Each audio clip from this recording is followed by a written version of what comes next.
नमस्कार, मैं अंजलि मिश्रा। स्वागत है आप सभी का द न्यूज में। आज लोकसभा संसद में अगर आप बता दें कि एक अलग ही नजारा देखने के लिए मिला।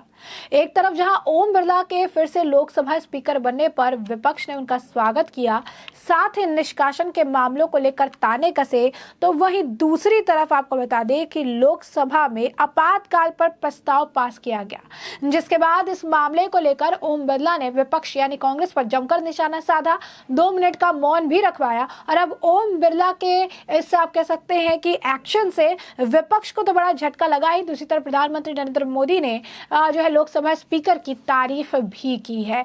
यही नहीं, प्रधानमंत्री नरेंद्र मोदी काफी कुछ उनके बारे में और भी कहते नजर आए जब उन्हें एज अ लोकसभा स्पीकर नियुक्त किया गया था। आइए क्या है पूरा माजरा विस्तार से जान लेते हैं।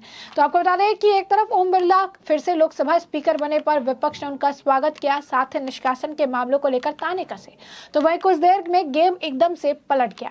स्पीकर ओम बिरला ने अपनी पहली स्पीच में एकदम अलग रुख दिखाया, विपक्ष हक्का बक्का रह गया। ओम बिरला ने 1975 में इंदिरा सरकार के द्वारा लगाई गई इमरजेंसी की बरसी पर जमकर सदन में सुनाया। इमरजेंसी को लोकतंत्र के इतिहास का काला अध्याय बताया और कांग्रेस को उसके लिए घेर और सदन में 2 मिनट का मौन भी रखवा दिया।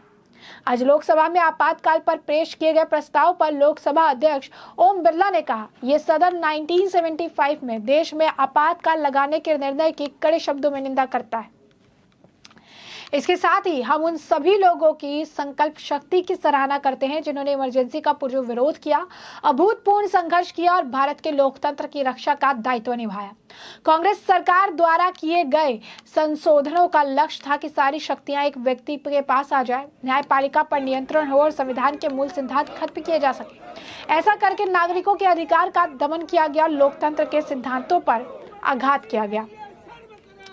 ओम बिरला ने कहा कि इतना ही नहीं, तत्कालीन प्रधानमंत्री इंदिरा गांधी ने कमिटेड ब्यूरोक्रेसी और कमिटेड जुडिशरी की भी बात कही, जो कि उनके लोकतंत्र विरोधी रवैये का एक उदाहरण है। इमरजेंसी अपने साथ ऐसी असामाजिक और तानाशाही की भावना से भरी भयंकर कुनीतियां लेकर आई, जिसने गरीब, दलित और वंचितों का जीवन तबाह कर दिया।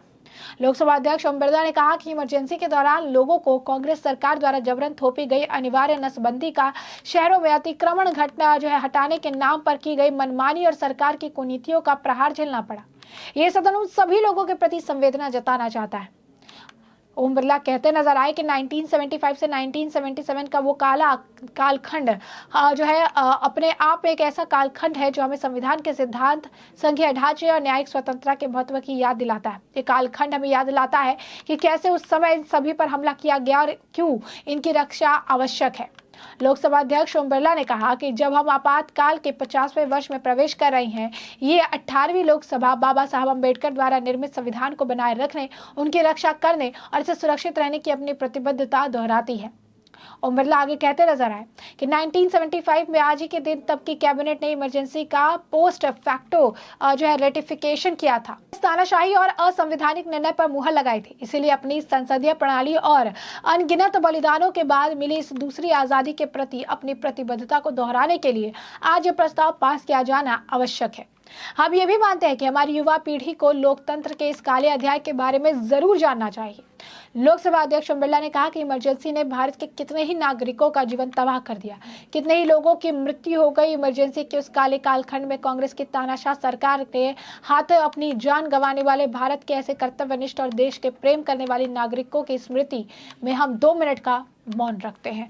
तो अब देखिए कि अचानक से जो ये अगर आप कहेंगे कि फैसला लिया गया, अचानक से जो इन्होंने स्टेप उठाया, इससे वो सख्ते में आ गए। उसे समझ ही नहीं आया कि अचानक से इन्होंने ऐसी सारी चीजें कह दी। वहीं दूसरी तरफ आपको बता दें कि इमरजेंसी को लेकर बीजेपी के सांसदों ने मकर द्वार पर काफी जमकर प्रदर्शन किया। कुछ तस्वीरें और विजुअल सामने आ रही है, जरा देखिए क्या कुछ प्रदर्शन से जुड़ा हुआ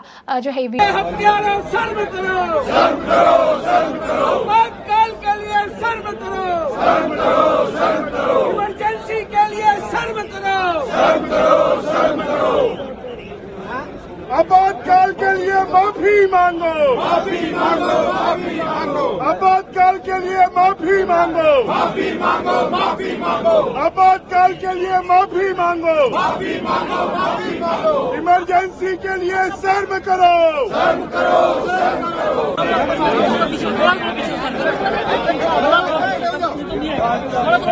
आपातकाल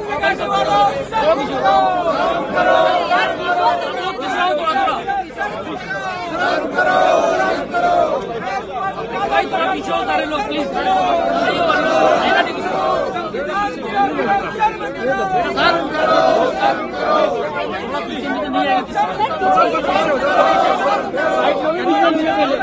ये बहुत ही ऐतिहासिक दिन था जब काली इमरजेंसी के 50 साल पूरे हुए, तो आज 18वीं संसद में माननीय स्पीकर साहब ने इस प्रस्ताव के माध्यम से वो सच्चाई रखी। सिर्फ और सिर्फ इंदिरा गांधी की कुर्सी बचाने के लिए ये इमरजेंसी लगाई गई थी। लोकनायक जेपी को जेल में बंद किया गया, अटल जी, आडवाणी जी, बड़े बड़े नेतागण, हजारों, लालू प्रसाद जी बंद थे, मुलायम सिंह यादव बंद थे, डीएमके की सरकार डिसमिस किया था गलत तरीके से। और क्या विचार था कि कोई गाना किशोर कुमार नहीं गाएंगे, यूथ कांग्रेस में गए नहीं वो। हम लोग संघर्ष किए, जेपी के शिष्ट हैं हम लोग, अंडरग्राउंड में संघर्ष किया है। तो आज ये लोग जो बात करते हैं, लोकतंत्र की, संविधान की शर्म करें। आपने जो अन्याय किया था वहां पर, वो देश ने देखा है। आज 50 साल बाद हम समर्पित हैं, इमरजेंसी कभी नहीं लगेगी। और कांग्रेस पार्टी संविधान की किताब रख के ये स्वांग करना बंद करे। आप लोगों ने जजेस को सुपरसीड किया था, याद करिए, 3 जजेस सुपरसीड हुए और एक एचआर खन्ना थे जिन्होंने इमरजेंसी में एडीएम जबलपुर में कहा कि लोकतांत्रिक अधिकार नहीं छीन होंगे, उनको भी चीफ नहीं बनने दिया 2 महीने के लिए। ये है कांग्रेस पार्टी और हमें संविधान सिखाते हैं।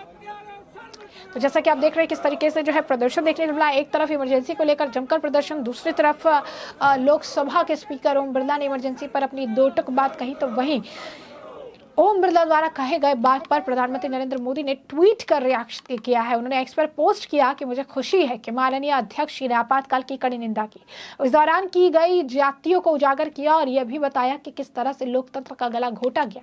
उन दिनों में पीड़ित सभी लोगों के सम्मान में मौन खड़े होना भी एक अद्भुत भाव था। ये चीज उन्होंने कहा कि आदित्य भाव जो था वहां पर देखने के लिए मिला, किस तरीके से लोकतंत्र का गला घोटा गया और किस तरीके से जो है अध्यक्ष द्वारा इसका जिक्र भी किया गया, जो अपने आप में काफी कुछ कहता नजर आ रहा है। प्रधानमंत्री नरेंद्र मोदी ने आगे भी इस मामले पर लिखा।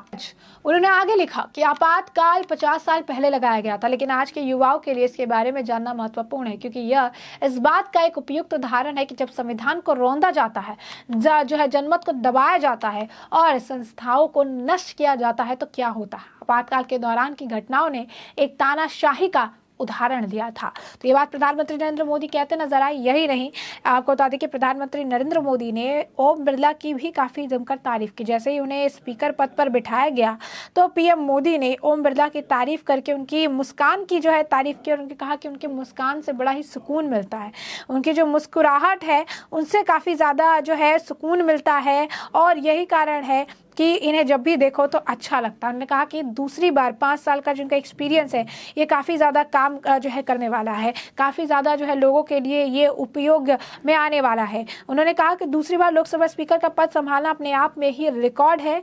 बलराम जाखड़ ही इससे पहले सिर्फ 2 बार लोकसभा अध्यक्ष रहे हैं। ज़्यादातर नेता स्पीकर बनने के बाद चुनाव नहीं लड़े हैं या फिर जीत कर नहीं आए हैं, लेकिन आप चुनाव जीत कर आए हैं। राहुल गांधी ने भी जो है स्पीकर ओम बिरला को बधाई दी थी, लेकिन प्रधानमंत्री नरेंद्र मोदी इस दौरान काफी कुछ जो है कहते नजर है। क्या कुछ और कह रहे हैं वो जरा सुनिए। आदरणीय अध्यक्ष महोदय, ये सदन का सौभाग्य है कि आप दूसरी बार इस आसन पर विराजमान हो रहे हैं। आपको और इस पूरे सदन को मेरी तरफ से मैं बहुत बहुत बधाई देता हूं।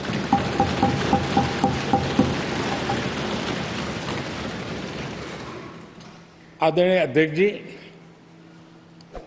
मेरी तरफ से आपको शुभकामनाएं हैं, लेकिन इस पूरे सदन की तरफ भी आपको अनेक अनेक शुभकामनाएं। अमृत काल के इस महत्वपूर्ण कालखंड में दूसरी बार इस पद पर विराजमान होना बहुत बड़ा दायित्व आपको मिला है और आपका 5 वर्ष का अनुभव और आपके साथ हम लोगों का 5 साल का अनुभव, हम सबका विश्वास है कि आप आने वाले 5 साल हम सबका मार्गदर्शन भी करेंगे और देश की आशा अपेक्षाएं पूर्ण करने के लिए ये सदन अपना दायित्व निभाने में आपकी बहुत बड़ी भूमिका रहेगी। आदरणीय अध्यक्ष जी, हमारे शास्त्रों में कहा गया है कि विनम्र और व्यवहार कुशल व्यक्ति सफल सहज रूप से होता है और आपको तो उसके साथ साथ एक मीठी मीठी मुस्कान भी मिली हुई है। आपके चेहरे को ये मीठी मीठी मुस्कान पूरे सदन को भी प्रसन्न रखती है। मुझे विश्वास है आप हर कदम पर नए प्रतिमान, नए कीर्तिमान गढ़ते आए हैं। 18वीं लोकसभा में स्पीकर का कार्यभार दूसरी बार संभालना ये अपने आप में एक बड़ा नया रिकॉर्ड बनते हम देख रहे हैं। श्री बलराम जाखड़ जी वो पहले ऐसे अध्यक्ष थे जिन्होंने 5 साल कार्यकाल पूरा करके फिर दोबारा उनको स्पीकर बनने का अवसर मिला था। उसके बाद आप हैं जिन्हें 5 पूर्ण करने के बाद दोबारा इस पद पर आसीन होने का अवसर मिला। गत 20 साल का एक ऐसा कालखंड रहा है कि ज्यादातर स्पीकर या तो उसके बाद चुनाव नहीं लड़े हैं या तो जीत करके नहीं आए हैं।